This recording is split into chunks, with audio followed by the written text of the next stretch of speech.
by TKO and new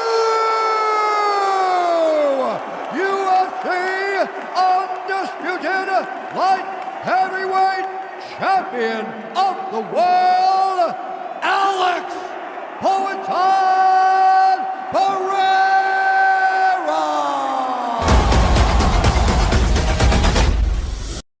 Assalamualaikum semuanya, selamat datang di channel Obrol Fighter. Alex Pereira kembali menunjukkan mengapa namanya selalu identik dengan kata bahaya. Rematch yang hanya berlangsung 80 detik, Poatan menuntaskan dendamnya terhadap Magomed Ankalaev dengan cara yang sangat brutal namun sangat indah. Sebuah TKO yang tidak hanya mengembalikan sabuk kelas light heavyweight ke pundaknya, tapi juga menjadi simbol kebangkitan bagi para fighter Brazil yang sempat tenggelam di tahun ini. Dalam waktu kurang dari 1,5 menit, Alex Pereira bukan sekedar menang, tapi menegaskan bahwa teknik, adaptasi, dan determinasi bisa mengubah arah karir secara instan. Dan malam itu di UFC 320, semua orang kembali mengingat mengapa Alex Pereira disebut sebagai striker paling menyeramkan yang pernah menginjakan kakinya di oktagon. Pertemuan pertama mereka beberapa bulan lalu berjalan dengan nada yang berbeda. Ankalaev dengan gaya khas Dagestan yang efisien menutup jarak, menekan ke dinding oktagon, dan meminimalkan resiko. Alex Pereira kala itu terlihat pasif, lebih banyak bertahan dan mencoba memancing momen counter. Namun hasilnya tidak berjalan sesuai rencana, hingga akhirnya Ankalaev keluar sebagai pemenang lewat keputusan bulat. Dan banyak yang merasa gaya aman Ankalaev adalah formula ideal untuk mematikan striker seperti Alex Pereira. Tapi siapapun yang mengenal Poatan tahu setiap kekalahan baginya bukan akhir, tapi bahan bakar. Kekalahan itu seperti ritual, dan di ritual berikutnya dia datang dengan niat membakar segalanya. Dari detik pertama bel dibunyikan, aura Pereira terasa berbeda. Tidak ada sedikit pun keraguan di wajahnya. Ia langsung mengambil center oktagon tanpa tos sama sekali, menekan maju dengan langkah terukur, di mana Alex Pereira terkenal memang punya fundamental yang sangat kuat dan membangun jarak melalui feint serta upper body movement yang sangat ekonomis. Inilah versi Poatan yang paling berbahaya, bukan karena volume serangannya tinggi, tapi karena setiap gerakan kecil darinya punya maksud. Ankalaev mencoba menjaga jarak aman, tapi Poatan sudah menutup ruang dengan sempurna, seolah sedang mengepung Magomed Ankalaev. Lalu momen krusial terjadi. Alex Pereira menipu dengan feint low kick ke arah kaki depan, membuat Ankalaev sedikit menurunkan guard. Dalam persekian detik berikutnya, sebuah overhand kanan mendarat tepat di rahang Ankalaev. Bukan hanya keras, tapi bersih dan terukur. Ankalaev langsung kehilangan keseimbangan, tersandung ke belakang, dan insting grapplingnya mengambil alih. Ia mencoba menembakkan takedown sebagai respon defensif, tapi disitulah kesalahan terbesarnya dimulai. Secara teknikal, kesalahan Ankalaev ada di urutan reaksi. Setelah menerima serangan yang jelas mengguncang keseimbangan, ia tidak memulihkan postur sebelum melakukan level change. Ini membuat upaya takedown-nya lambat, dengan leher terbuka dan kepala terlalu rendah di jalur lutut. Alex Pereira yang sudah mempersiapkan skenario ini, menahan takedown dengan sprawl sempurna, menekan bahu Ankalaev, dan beralih ke posisi top half guard. Dari sana, ground and pound milik Alex Pereira menjadi seperti badai. Setiap elbow yang dilepaskan terasa seperti ayunan kampak, bukan sekedar untuk damage, tapi untuk mematikan reaksi lawan.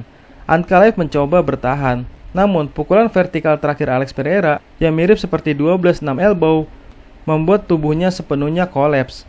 Herb Dean melangkah masuk, dan dunia MMA pun meledak. 1 menit 20 detik, sebuah penebusan tercepat yang bisa dibayangkan dalam pertarungan perebutan gelar. Analisis teknikal dari kemenangan ini sebenarnya sederhana tapi dalam. Alex Pereira memperbaiki semua kelemahan di pertarungan pertama. Ia tidak menunggu, ia memaksa Ankalaev bermain di kecepatan yang tidak disukainya. Magomed Ankalaev adalah tipe fighter yang butuh waktu. Ia seperti mesin diesel, baru panas setelah ronde pertama lewat.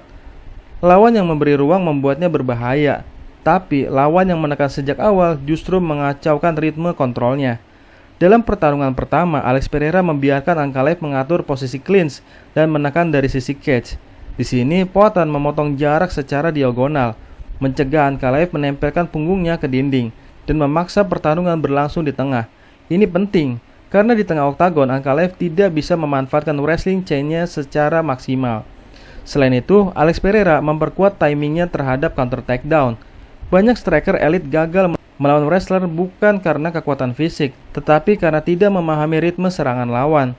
Alex Pereira belajar membaca bahasa tubuh Ankalaev. Setiap kali Magomed Ankalaev menurunkan bahu kanan, ada indikasi level chain akan datang.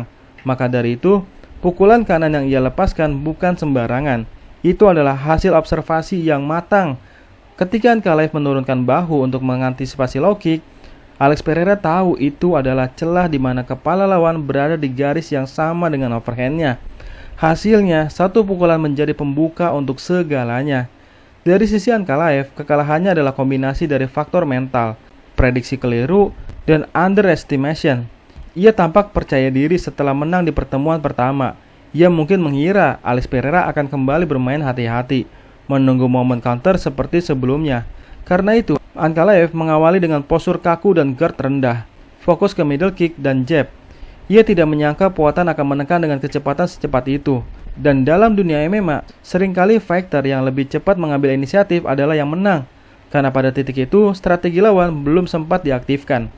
Magomed Ankalaev belum sempat menyesuaikan ritme dan sudah terjebak di permainan yang ditentukan oleh Alex Pereira. Kemenangan ini juga punya makna lebih besar dari sekedar sabuk. Tahun 2025 sejauh ini memang bukan tahun terbaik bagi fighter Brazil. Banyak ikon besar dari negari Samba itu tumbang, seperti Charles Oliveira yang kalah. Davidson Figueiredo menelan kekalahan mengejutkan. Bahkan fighter veteran seperti Gilbert Burns dan Jessica Andrade mengalami penurunan performa. Dominasi Brazil di UFC seolah memudar, dan di tengah situasi itu, Alex Pereira datang seperti api suci terakhir. Bukan hanya membela negaranya, tapi mengembalikan harga diri sebuah bangsa yang terkenal sebagai lumbung jiu-jitsu dunia. Ironisnya, yang menyelamatkan wajah Brazil kali ini bukan grappler, tapi striker keras kepala yang lahir dari disiplin kickboxing. Alex Pereira seakan menjadi representasi baru dari Brazilian fighting spirit. Bukan hanya dari tanah, tapi juga dari keteguhan untuk terus menyerang meski pernah jatuh. Setelah kemenangan itu, banyak reaksi bermunculan di media sosial. Yang paling menarik datang dari Khamzat Chimaev. Seperti biasa, Khamzat Chimaev tidak bisa menahan diri untuk ikut memanaskan suasana. Lewat Twitter, ia menantang Alex Pereira, di mana Chimaev mengaku bahwa ada urusan yang harus kita selesaikan. Banyak fans langsung membicarakan kemungkinan duel mereka. Chimaev yang baru saja menjadi juara kelas middleweight langsung menantang Alex Pereira. Namun Alex Pereira menjawab dengan elegan. Ia tidak membalas dengan emosi, tidak juga menutup pintu. Ia hanya berkata bahwa dirinya tidak tertarik menghadapi Chimaev karena kini hanya ingin pertarungan besar atau super fight di kelas heavyweight. Sebuah jawaban yang terdengar sopan tapi sebenarnya penuh makna tersembunyi. Alex Pereira tahu nilai dirinya kini berada di puncak. Ia bukan hanya juara di dua divisi berbeda. Ia adalah magnet yang bisa menjual pay-per-view, nama yang dijamin menghadirkan highlight KO, dan wajah baru dari transisi generasi UFC. Menanggapi tantangan Chimaev bukan prioritas baginya. Alex Pereira memang telah lama mengisyaratkan keinginannya untuk menguji dirinya melawan fighter di kelas heavyweight seperti Thomas Pinal atau John Jones. Bahkan Alex Pereira ingin sekali melawan John Jones di White House. Jawaban itu menunjukkan bahwa fokusnya kini bukan sekedar mempertahankan sabuk tapi membangun warisan atau legacy. Alex Pereira tidak akan turun lagi kelas middleweight. Tubuhnya kini sudah benar-benar mapan di 205 pound. Dan secara fisik, ia bahkan tampak bisa bersaing di kelas heavyweight tanpa kehilangan kecepatan. Jadi, ucapan bahwa ia hanya ingin super fight di divisi kelas heavyweight bukan kesombongan, melainkan pernyataan realistis dari seorang yang sudah menaklukkan dua dunia. Kemenangan atas Ankalaev juga memperkuat reputasi Alex Pereira sebagai salah satu fighter dengan IQ striking tertinggi di UFC modern. Banyak yang menilai gaya bertarungnya sederhana, jab, low kick, overhand, counter, left hook. Tapi yang membedakan adalah timing dan kontrol emosinya. Ia tidak perlu melakukan kombinasi 5 pukulan seperti Max Holloway atau footwork rumit seperti Adesanya. Ia membaca ritme lawan seperti pemburu yang menunggu nafas terakhir mangsanya. Satu kesalahan kecil, satu langkah yang terlambat cukup untuk memicu reaksi mematikan. Bahkan dalam pertarungan singkat seperti ini, kita bisa melihat detail luar biasa di bagaimana ia bisa memanfaatkan feint kaki untuk memancing penurunan guard. Bagaimana ia mengatur jarak dengan satu langkah kecil ke kiri agar sudut pukulannya menjadi bersih.